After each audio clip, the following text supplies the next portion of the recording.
তোমার সঙ্গে কথা বলেছে সাহাবায়ে কেরাম এইসব থেকে বিরত ছিলেন। হযরত ওমর ফারুক বাদশাহ একটু পরিমাণ সম্মান নষ্ট ওই সাহাবী নিচে থেকে দেখলেন এই খুতবা থেকে যখন মিম্বার থেকে যখন খুতবা দিয়ে ফারুক নামবেন, হতে পারে কোনো বাটপার রাস্তায় সমালোচনা করবে, মুসলমানদেরকে ফিতনার মধ্যে ফেলায় দিবে। হযরত ওমরের সম্মান অল্প সময়ের জন্য হলেও ক্ষুণ্ণ হতে পারে। দাঁড়ায় গেছে, প্রশ্ন করছে, আমিরুল মুমিনিন একটা প্রশ্ন করবে, হাত করবেন না, উত্তর মানতে চাই। আমাদের গায়ে কাপড় একটা, আপনার গায়ে কাপড় দুটা কেন? এটা তো আমার সন্দেহ হয়, আপনি এই উত্তর দিয়ে আমার সন্দেহটা দূর করে দেন। হযরত ওমর খুতবা বন্ধ করে দিয়েছে, সবাইকে লক্ষ্য করে বলতেছে, সবাই শোনেন, রাত দেখান নাই কি তুই আমার খুতবা বন্ধ করে তুই আমার দোষ, এবারে ধর অপরাধীটা ধর। এই জমানায় যদি আমরা রাষ্ট্রপ্রধানের কোনো কথা ভুল করি, পরে দুনিয়ার জন্য রাখবো না, আমাদের করে দিতে দেবো। হ্যাঁ, হযরত ওমর কোনো কথা বলবেন না, সবাইকে বলবেন, ভাইরা এই ভাই একটা ভালো প্রশ্ন করছে, আপনারা সন্দেহটা দূর করেন।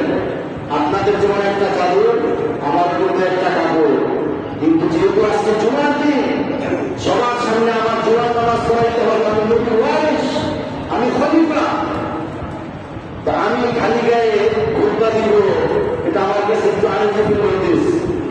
আমার ছেলে আব্দুল্লাহ ইবনে ওমরের একটা কাপড় ছিল, সে তার কাপড়টা আমাকে দিয়ে বলতেছে, বাবা জুমার দিন একটা কাপড় দিয়ে যদি আপনি খুতবা দেন, খালি গায়ে থাকবেন, এত মানুষ আসবে, আপনি বাদশাহ, আমার কাপড়টা আপনি নেন, বুকে জড়াইয়া দুইটা কাপড় দিয়ে পুরো শরীরটাকে থাকেন, সবার সামনে নামাজ পড়া এবং মাতৃত্ব কাপড় দিয়ে আপনি খুতবা দেন।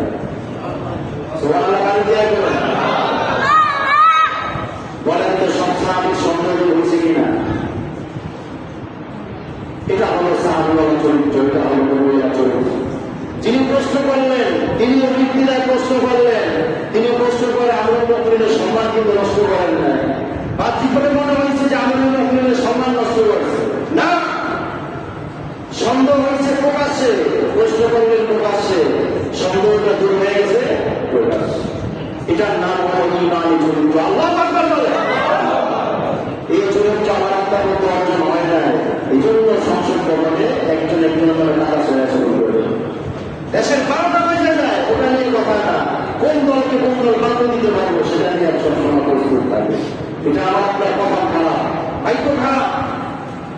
ভাইরা আমার, আলোচনা যেখান থেকে শুরু, হযরত মূসার কাহিনী থেকে, আল্লাহ হযরত মূসাকে নবী বানায়া বলতেছে, আমি কিছু কথা বলবো, ইসলামের খুব কাল লাগে, ভালো করে শোনো, কারণ তুমি যদি ভালো করে না শোনো, তুমি বুঝবা না যে কাজের কথা বলবো সেই কাজ হবে না। মুসলমানের চরিত্র হলো তার দিন সাফ হবে, তার দিকে যত সংশয় হবে সেই সংশয় তার দূর করতে হবে। কারো যদি কারো কোনো সন্দেহ রেখা সে দুনিয়ার জমিনে সমাজে বসবাস করবে না। হযরত ওমরের মতো এই চরিত্র আমার আপনার মধ্যে আনার দরকার আছে না? ওই সাহাবীর মতো সব চরিত্র আমার আপনার মধ্যে আনার দরকার আছে না? চিন্তা করে তো ওই সাহাবীকে প্রশ্ন না করতেন, ওখানে মুনাফিক ছিল না? উপর দিয়ে বলে আল্লাহ আল্লাহ, ভিতরে কয় রাম রাম, আছে না? মুসলমানের দেশেরটা খায়া সে বলে, মুসলমান বাংলাদেশে যদি হিন্দুরা প্রকাশ্যে মন্দির বানায়, অসুবিধা করে যায়, অসুবিধা ওখানে না। মুসলমানরা ভারতের মসজিদ বানাইতে পারে, ভাইকা পায়, তোমার পরে কথা নাই, প্রকাশ্যে মন্দির বানাইবা, এই মন্দির যেখানে তো বইলা যতটুকু অপকর্ম হবে মুসলমানের বিরুদ্ধে দূষিত হবে কিনা বলবে। এই জন্য সরকার মূর্তি ভাঙা কাজ বন্ধ করে দিচ্ছে। মূর্তি থাকবে মন্দিরে, মূর্তির বাইরে থাকবে না, এটা মুসলমানের দেশ। কিন্তু মুসলমানের দেশে কালিমার কথা বলল হিন্দুদের চাঁচারি করে, এমন মুসলমান বাংলাদেশে আছে না? কেন? কারণ সে মূর্তি বলে আল্লাহ আল্লাহ, ভিতরে কি বলে? তাদের থেকে বাঁচার জন্য হযরত ওমরকে ওই লোক প্রশ্ন করছে, যাতে কেউ হযরত ওমরের দিকে আক্রমণ করতে না পারে। সবার দিনের সন্দেহ দূর হয়ে গেছে কিনা বলে? এটার নাম হল সাহাবীওয়ালা চরিত্র, নবীওয়ালা চরিত্র। এই গুণ যদি আমার আপনার মধ্যে আসে, সমাজের অনেক ক্ষেত্রে হয়ে যাবে, ঠিক কিনা বলে? একজন একজনকে সন্দেহ ছাড়া সন্দেহ করা, সমালোচনা করা, এটা পথ বন্ধ হবে যদি সবকিছু প্রকাশ্য ভাবে ওপেনলি ভাবে সবার সামনে সবকিছু সমাধান হয়। ঠিক কিনা বলে? এই জন্য মুসলমান ভালো তার দিনটা তার উপরে যেমন সাদা, ভিতরটা আরো সাদা।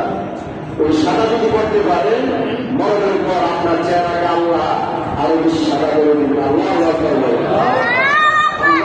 আমাদেরকে বোঝা আমল দ্বারা তৌফিক দান করেন।